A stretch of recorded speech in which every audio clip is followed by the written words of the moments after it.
All right, let's show you these benders. Figured I'd sit down and actually make a proper video, sorta, on these benders and how they work.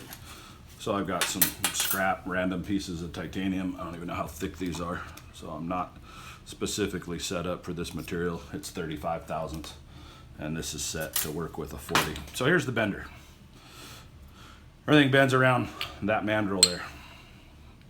So you can stick in, you hold this in a vise and stick your material in and bend it.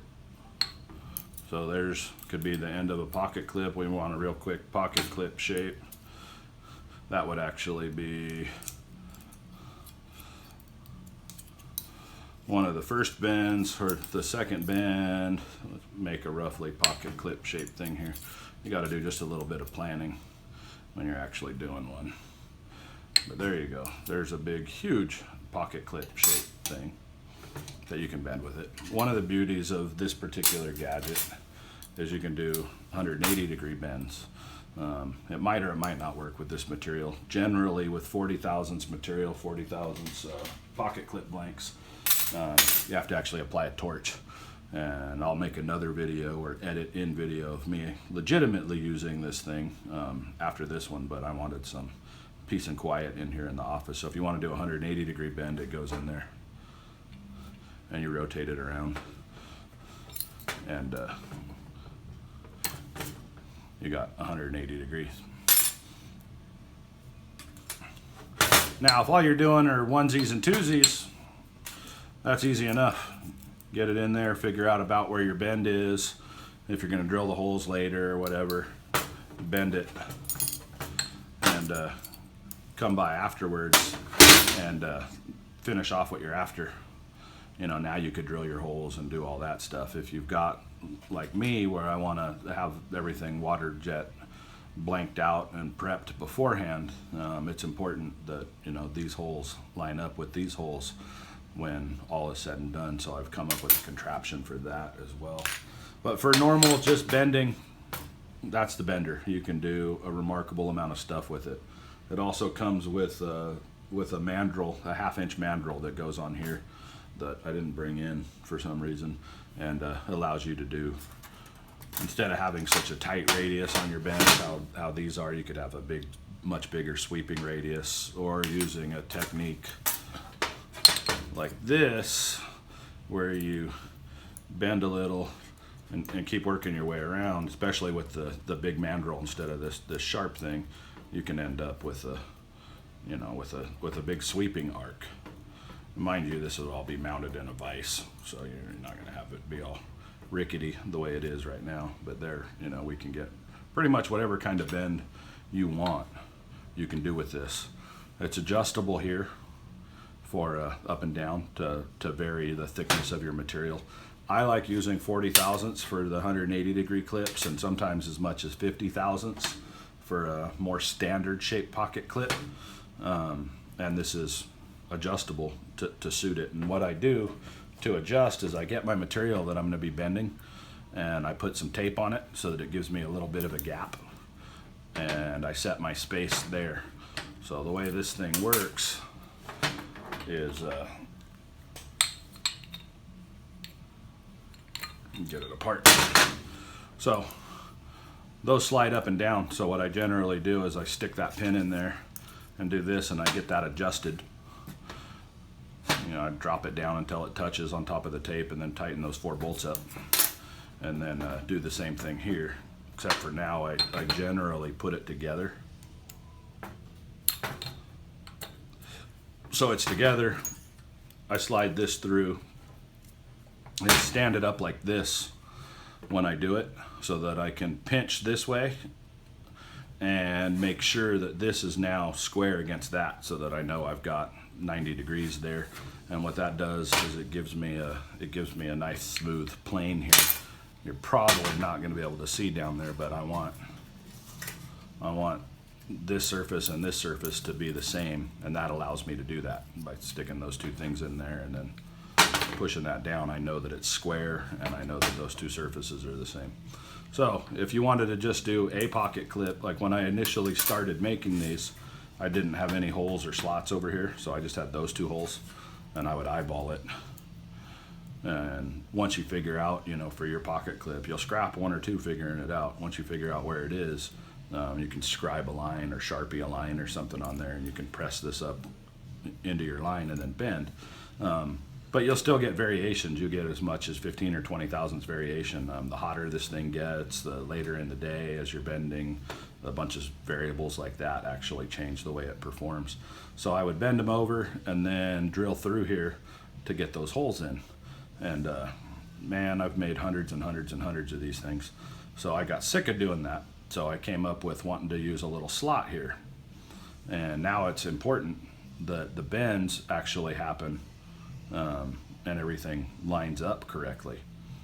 So in order to do that, what I did was I came up with these little slides. And what this slide is there's a pin here. You can make them one of any number of ways. I have a CNC machine, so I'm able to machine a pocket down in there and then leave a pin in there. So this part actually goes in and sits on there like that. And I'll show you in a minute here how that works. So there's a bunch of ways you can go about actually modifying this shuttle, I call it, to work. You can drill a hole in that surface and stick a pin in there and then grind the pin down so that, you know, your part can get on it. You can do like me, you can machine it all in there. Say this was shaped in a different way that would actually capture it. You might be able to cut a female in there and have it get trapped that way. There's a bunch of ways of going about doing what you need to do there. And how that works is, let me set that down so it doesn't break anything. I've got here, we've got some holes in the side here, and I've already got this one adjusted, but we'll pretend that it's not adjusted. And so initially you set up this block the same way. You know, you get your gap for your material that you're going to use, and then you get one of these blocks. And the way this blocks works is there's a screw head here. That's our actual stop. That's going to stop and rest against that block here. This pin here I need on this particular design because the way this clip sits in here. What do I do with the clip? There it is. The way this clip sits in here, it actually goes back over my screw. For different designs where you're holding things from this way, you just use a longer screw here that sticks up, and it'll make sense later on why you want something vertical there. Screw it. So those screws trap this thing in here. So now this slides back and forth, but it can't come out. And sliding back and forth is important. And the reason it's important is because if you bend this and do a 180-degree bend on it and you've got a pin and stuff on there, it just gets stuck. And you find yourself fighting, trying to figure out a way to get this thing off. And trust me, it's a real bear. So I'll get into a demo out there and show you how to actually use this thing. But to set up, it's just those two screws. You drop your plate in there and then set up the height here the same way. So you've got your material with tape on it and get it lined up. Oh, I hope I didn't just bump that too far. Get it lined up so that everything fits in there. And that little bit of tape gives you enough slop, so now a regular piece slides in and out pretty freely.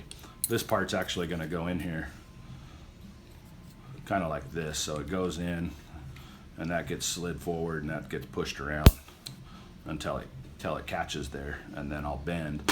And this dictates now, because this is stopped. This slides back against that stop I showed you earlier. As long as you give a little tug on here, that holds everything back there, bends it around here, and you get to the same point every time.